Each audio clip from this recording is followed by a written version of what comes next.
As a city council representative for both the Penn Museum and the community that endured the terrible move bombing, I am pleased to be here alongside Mike Africa Jr. and other members of the Africa family and our community. First and foremost, I want to express my deepest condolences to the Africa family. I cannot begin to imagine how deeply painful and re-traumatizing these past few weeks have been for all of you. When Mike initially called me in 2021 to tell me that the Penn Museum had remains from the move bombing and that the museum had been using them for decades as teaching tools and research specimens without the family or community's knowledge, frankly, I thought it was too egregious to really be true. And when I learned that this actually happened, I was sickened, I was dumbfounded, and I was enraged. So it is absolutely unacceptable that we are back in the same situation 3 years later. The Penn Museum apologized for mishandling the move remains in 2021, but talk is cheap. We need the Penn Museum to prove that they mean what they say through action and not just words. Instead, the Penn Museum continues to demonstrate a profound disrespect for Black life and Black death.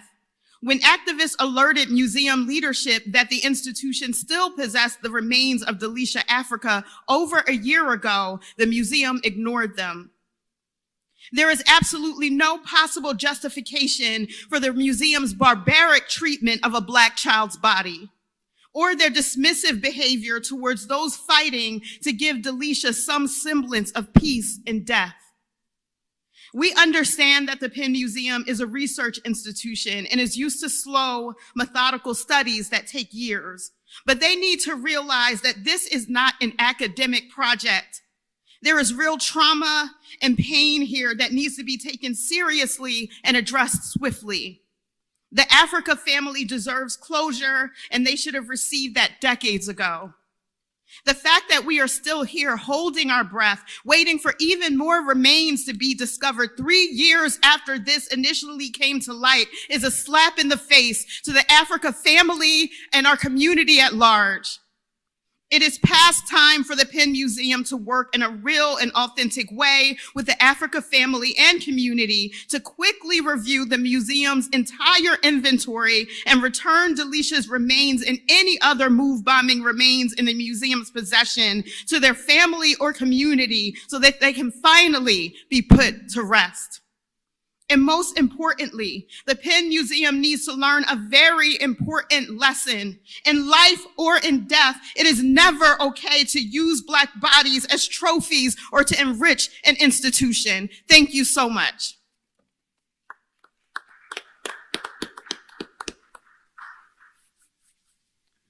On the move.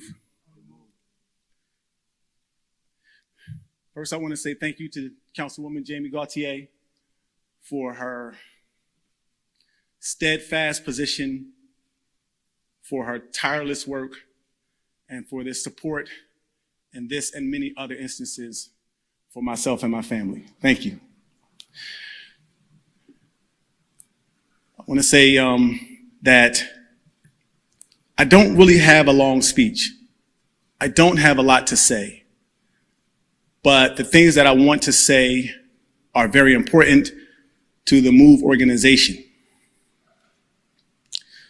On May 13th, 1985, when the city of Philadelphia dropped a bomb on our house, killed 11 people, 5 of them were children, and then took our house from us through eminent domain, which we're still trying to fight to get back.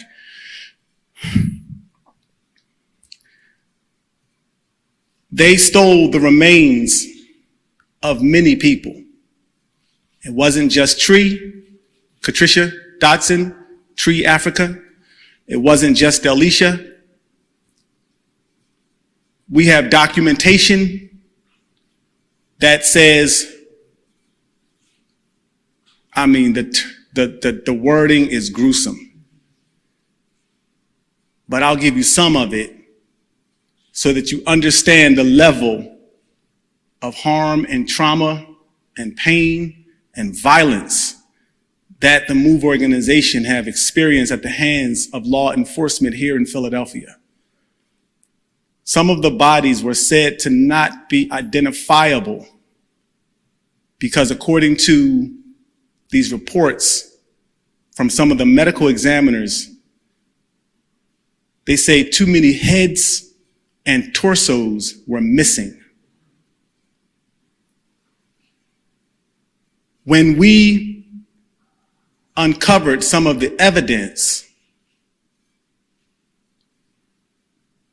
we learned that a Penn student by the name of Jane Weiss did a dissertation. She wrote a dissertation about Delisha Africa. And in that dissertation is an X-ray of 12-year-old Delisha Africa's head.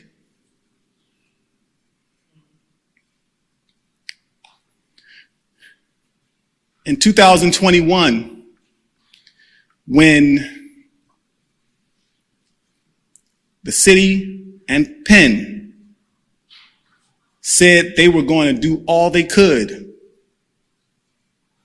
to get our family members' remains back to us, they did turn over some things. But I can tell you that as the great nephew of John Africa, who was one of the bodies that was buried without a head, when they returned the remains of John Africa, they did not return his head. So we are still being lied to and continuously harmed and outraged by the fact that our family members' remains have still not been turned over to us. I have the receipts, I have the documentation, and I have the bags that John Africa's remains were given to me in, and the bag is not big enough to fit his head. The documentation also shows that the remains of the people that are headless, it was not caused by a bomb. It was not caused by any of the 10,000 rounds of ammunition that was fired. It was not caused by the fire that burned over 2,000 degrees. It was caused by a person who actually used a saw to decapitate John Africa.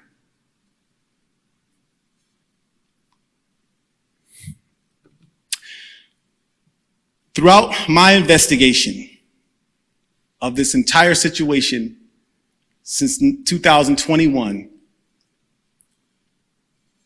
I've learned with my team that the Penn Museum is not only responsible for stealing the remains of Katricia and Delisha. We know that they're not being honest and forthright because our documentation indicates that there is a third set of remains from Katricia Dotson, Africa's sister, who was also 12 years old. And potentially, her remains have been studied and processed to the point where they possibly were ground down to dust.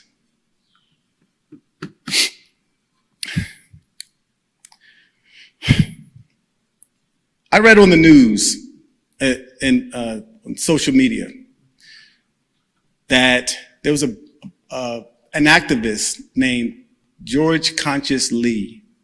He made a post talking about the bombing of MOVE. And in that post, in the comment section, a person, Muslim of all things, said, MOVE organization was bombed the way they were because they used their children as shields. If anybody has ever met any member of the MOVE organization and seen us around our kids, you know we love our kids. And our parents loved us. They made mistakes. They did things that were wrong. They were trying to find a new way of doing things. But they loved us deeply. And this type of discrimination and defamation is why these things are allowed to happen and people get away with impunity. I mean, that is the perfect word. It is criminal.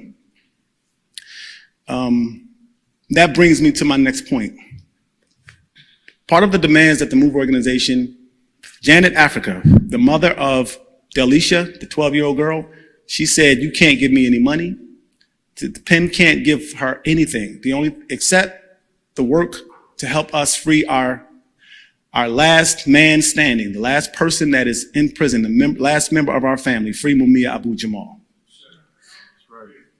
And I'm calling for the remains to be turned over to us of my great uncle on behalf of the Africa family, on behalf of the Lepart family. John Africa has sisters and brothers that are still here, that are aging, and they want their brother home.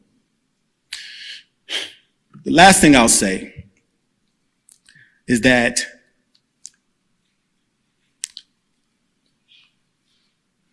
the bombing of MOVE happened nearly 40 years ago.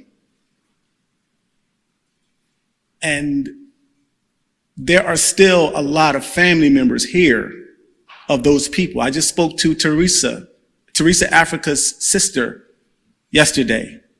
And standing to my right behind me, right here, is Yvonne. She is Delisha Africa's sister. And she is also devastated by what happened to her sister, whom she never got to grow with and know because Delisha's life was taken so violently. And I would love to give her a chance to speak about her feelings at this moment. Thank you for coming. Thank you for listening. Thank you. Greetings. I am a community member, yes. I am a daughter, yes. I too am a sister. I am Yvonne Malika Kosua, or daughter of Delbert or Africa, blood sister to Delisha Africa. I remember the day she was born. I remember the joy on my father's face. I remember our times playing in the yard together, holding hands. I remember us sharing dreams of what we would do and become, and eating fresh fruits from soil that we did and cultivated ourselves. I remember being ostracized and told that I had to go back home to Chicago because they would not allow us to just be simply happy children. I'm a daddy's girl, always have been.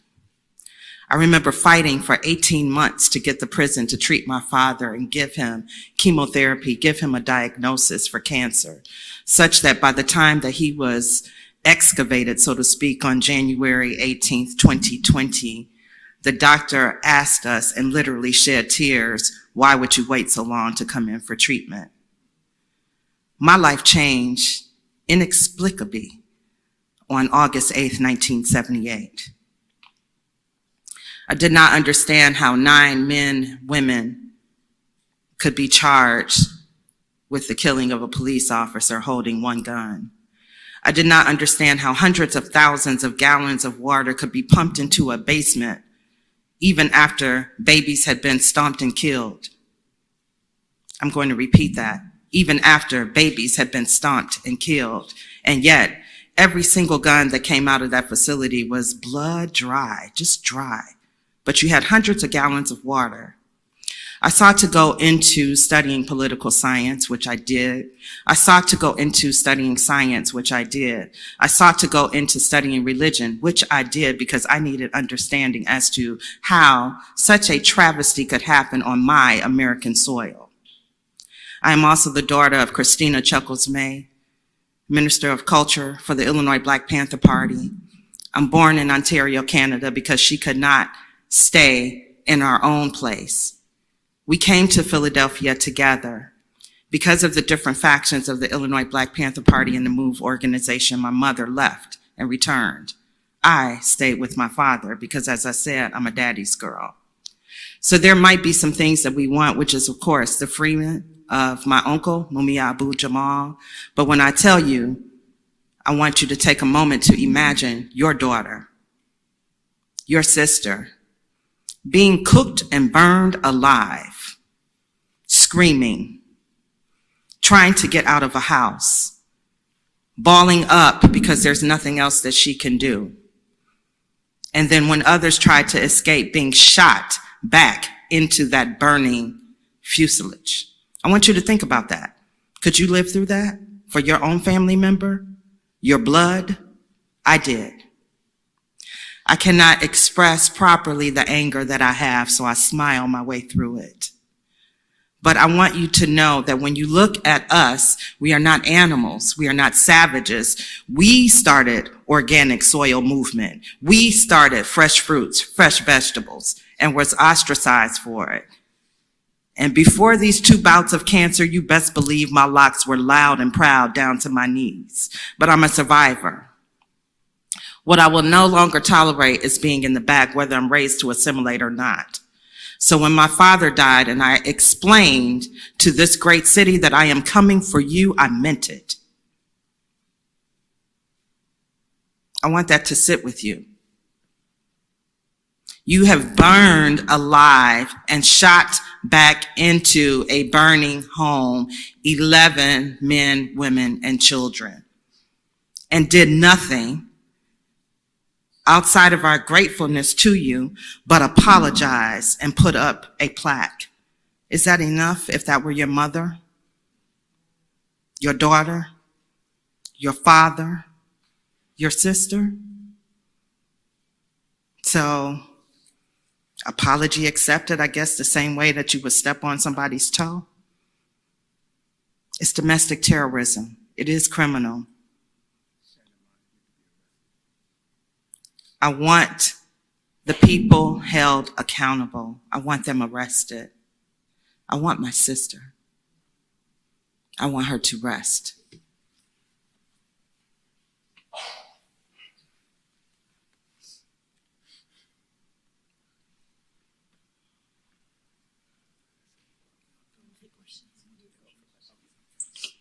If anybody have any questions, we're open to answer.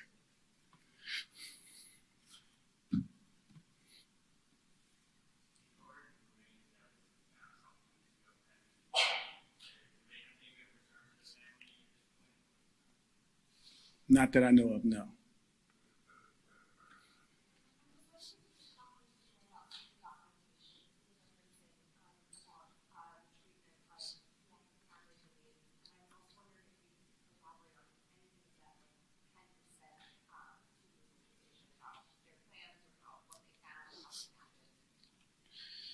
Well, I spoke to Chris Woods, who's the president of the Penn Museum. And he said that he was going to do all that he could to help find any remains of our family members. He told me that it was hard to find Delisha's remains because they were placed inside of an unmarked box that was also placed inside of another unmarked box that was tucked away in a corner of the museum. And he said that he believed that it was deliberately hidden.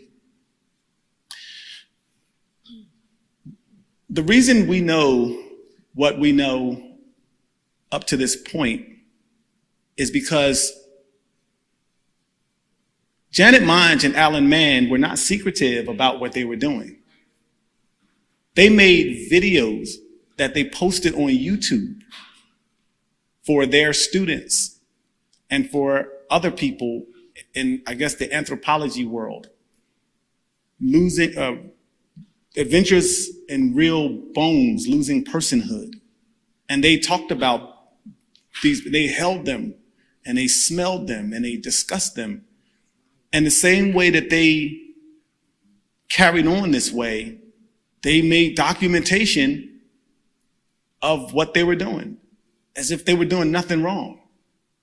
So the documents that we have, we got from their paper trails. We didn't conjure these ideas of what they have. Their paper trail and some of their students brought the information to us. And as far as John Africa and his remains, that was documented because there was discrepancies in the findings in the investigation from one anthropologist to another who said, we're trying to sift through this, but there was a secret autopsy done before the medical examiners got involved, and they don't know who did it, but someone stole at least 4 heads. And Ronald Castile and Joan Weiner and these other people involved in a potential grand jury, they admitted to knowing and hearing about and reading about this information. And it was written about in the Legal Intelligencer. And so this information has just been their paper trail. It's like learning about 10,000 rounds of ammunition fired at MOVE. I had no idea that, but they said it. They also said that this was criminal behavior. And one of the ways that they could classify it as criminal behavior is if the medical examiner's office classified it as homicide. But the medical examiner's office decided to classify it as an accident. The cause of death of 11 people that were bombed, shot, and burned, and then decapitated was an accident. It wasn't until 2022 that we got the medical examiner's office to correct the record and call it what it was and change it to death, to homicide. And they only did that. They only changed the cause of death for 2 people, John Africa and Frank Africa. And the reason is because as the nephew of John Africa, I can speak for our family. But because other families are unaware of this, their records have not been changed.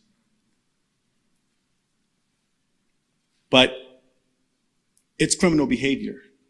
And this is why Yvonne said accountability. Jenna Mange and Alan Mann needs to be arrested.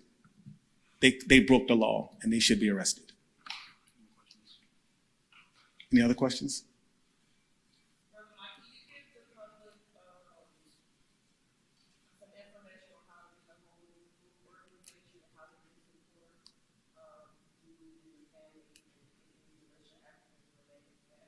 Thank you for that question. I am the legacy director for the MOVE organization. As the closest descendant to John Africa, who created the organization and wants to keep our name alive, I have been nominated, unfortunately for me, designated, nominated. People can contact me. I guess the best way is through social media, Mike Africa Jr. on Instagram. And if people want to send me an email for correspondence, it's mikeafricajr@gmail.com.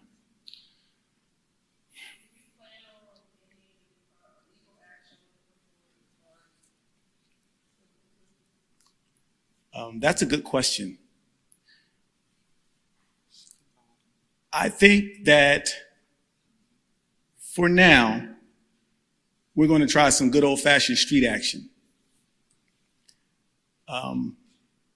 If the legal aspect comes into play and we feel it be necessary, we will. But as of now, yeah, street action.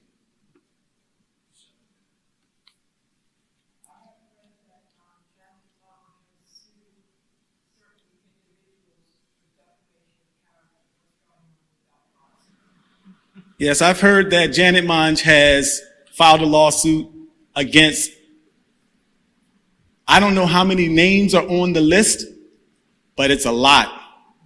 And Penn is part of it. And some of the activists from our community are part of it for defamation and libel and all of these other things. I was kind of strange. She didn't put my name. She didn't put my name on the list. I've said a lot of things about her, and my name wasn't on the list. I was a little bit surprised about that. But yeah, there's a lot of people that names are on that list, and she's trying to say that she didn't do anything wrong. I don't even understand how a person could think that. I don't care what institution you're a part of.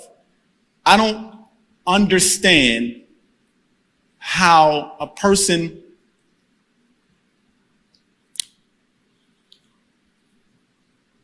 we know that people donate their organs. They consent to donating it. When you write on your license, on your driver's license, organ donor, right? You're willing to have your organs harvested for other people to use them for their health and their family's health and whatnot. We get all of that. The issue is not what she did as much as it was without consent. That's the issue. It's like a rapist. If it's consensual, there's no problem. But if it's forced, it's a rape. And it's a violation. And it is a crime. And what she did was a rape. It was a violation. It was a crime. And if she doesn't understand that, then I question the judgment of Penn for hiring her and employing her. How can you, the National Anthropological Association of America has rules. They have rules. The first one being do no harm. One of them is without consent. You can't do this without consent. I'm paraphrasing, of course. There are 5 very specific, from 1 to 5, the very basic ones. She violated every single one of them. So she's suing people. She's saying that this was, you're defaming her and she didn't steal anything. But I bet you Consuela Africa begged to differ. Lionel, the brother of Katricia, the brother of Zanetta, that they're not even talking about, but we have evidence, we have documentation to prove it, they're not even addressing. And so she's suing people, but she's the one that needs to be punished for this because she's the criminal that did it.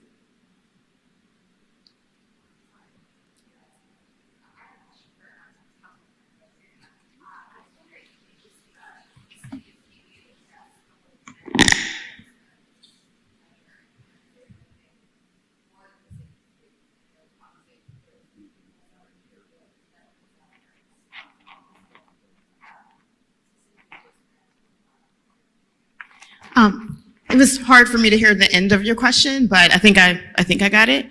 I'm not aware. We've not taken any formal steps of accountability towards Penn.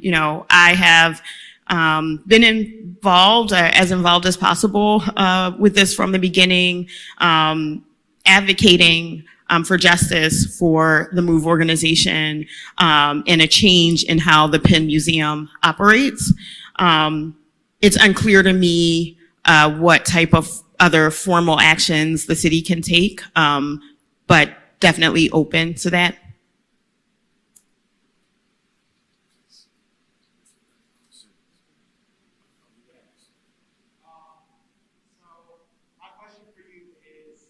For who? Your question is for who? Okay. What would it mean to you to have your home on Osage back? And when returned to, what would you do with it?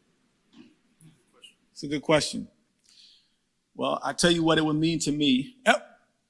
Let me say this. That was not my house. It was my family's home. It was my aunt's home. My great aunt Louise James Africa, it was her house. What it would mean, I can't tell you what it would mean to her. I can't articulate the joy and relief that it would mean to her. On her deathbed, I asked her, there's anything you say you want, I'll make sure I do it, whatever it is. And she said, I want my house back. My question to her when she said that was, why? With so much death and destruction around that house, why do you want it back? And her simple answer was, because it's mine. For me, I didn't want the house back. And when she told me that's what she wanted, I was angry. I was angry at her. Because if she asked me to do something that she can't do for herself, because of what my family mean to me, I can't say no. So what it would mean to her is different than what it means to me is a step in the direction of trying to honor my family and give them a little bit of justice that they never got. And the fact that the city of Philadelphia will not support, or some members of the city of Philadelphia has refused to give us any donations toward reclaiming our home that they took from us. My aunt bought that house in 1958 for $8,000 with her and her husband. They didn't have a mortgage. When it was bombed and taken from us through eminent domain, they gave her a check for $2,000. She bought it in 58. With inflation, by the time from 58 to 85, the house was worth way more than $8,000. They gave her a check for $2,000 that she never cashed because she said she never accepted that it wasn't hers. The second part of your question, what would I do with it? Well, you know what? I would love to make a memorial, some type of way to respect and honor our family and the neighbors in that community.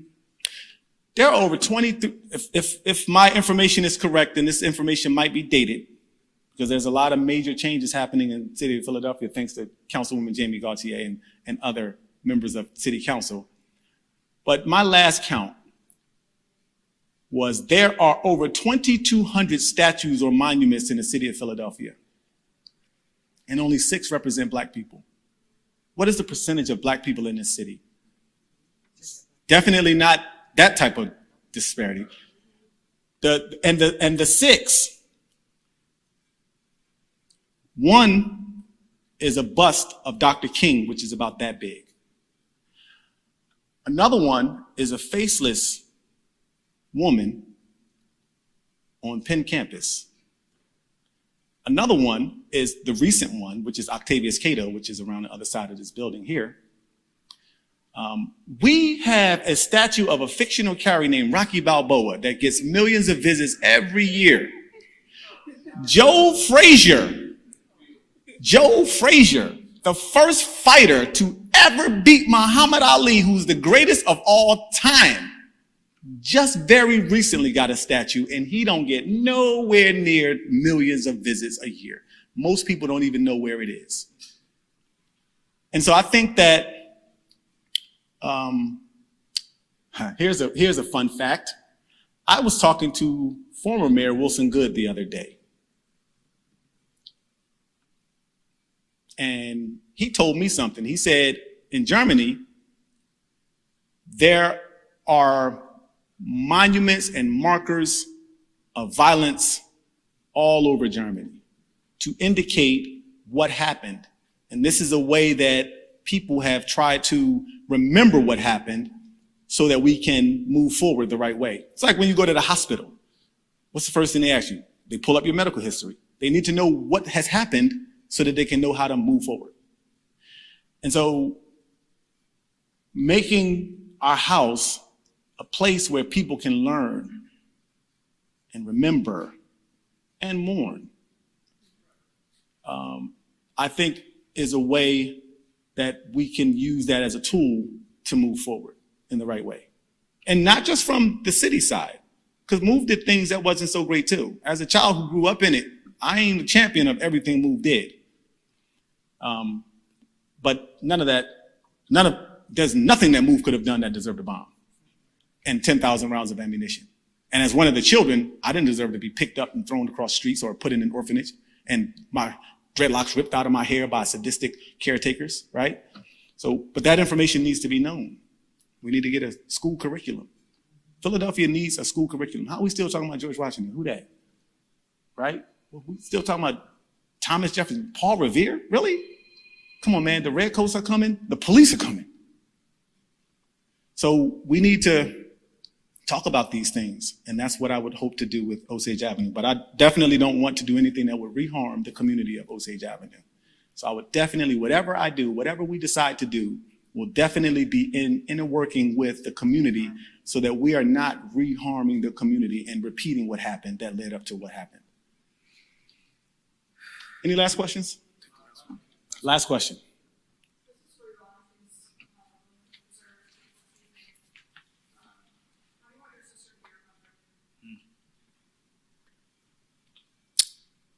Give me a moment. I'm gonna flash this smile. I've been told I have a pretty smile. It's my daddy's mouth and teeth. Delisha had my smile. Very sarcastic, even at a young age. Very playful, very joyous, and not one to play games, even at a young age. The way we coveted having the beginnings of our relationship and my visits to Philadelphia.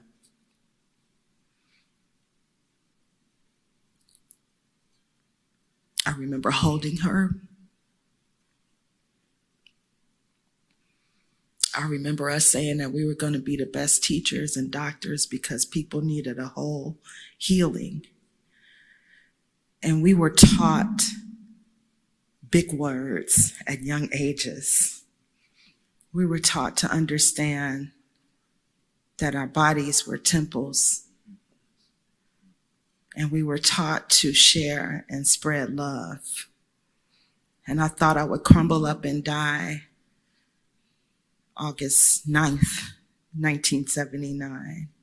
I was homeschooled, so I had just started school. I didn't even really understand school training. I was world traveled at a young age. And so I had just started school, and I remember them trying to get me out of the school building and going past, looking at the black and white television of what was going down August 8th. I remember seeing my dad crawl out of the house on TV. And the reporter at the time saying, "Oh my God, they're beating him, they're beating him." He's not armed, he's shirtless and barefoot. And I thought, well, that's the worst that can happen. When they told me, I remember the trial. To this day, I can't take the train because we took the train right here for the trial. I don't like it. And Delisha and I wrote. We did not talk on the phone, it's before cell phones. And I told her, I said, I'm gonna come back and see you the next time I go to visit my dad. I was 17 and I didn't get a chance to come back. So I have her picture, not the picture that you all see in a newspaper. I have drawings from our original roots. We're Afro-Cuban, so one guy, he did a painting of us the last time we were together. And I remember thinking at that time that I was gonna grow to be so tall because I was very much taller than her at the time. And I think I stopped growing at that particular age physically, but my heart closed at that age physically. And I'm grateful at this time, only at this time, to refine love with my fiance, Jacob Blake. And I'm hopeful that I can reopen my heart again. And I thought in 2020 it was broken, June 15th, 2020, when my father passed, 2021, I thought, I can't go through this again, but now it's done. Mike is aware of this, but I did get some of the remains from Penn. I spent over $60-something thousand getting them analyzed, only to discover they were dog remains when I was told it was my sister. And I'm an entrepreneur of 32 years. I'm not about to spend another anything or even a thought. It's like a movie. Give her back, release Mumia. What else do we have to give? Remember my smile. It's hers.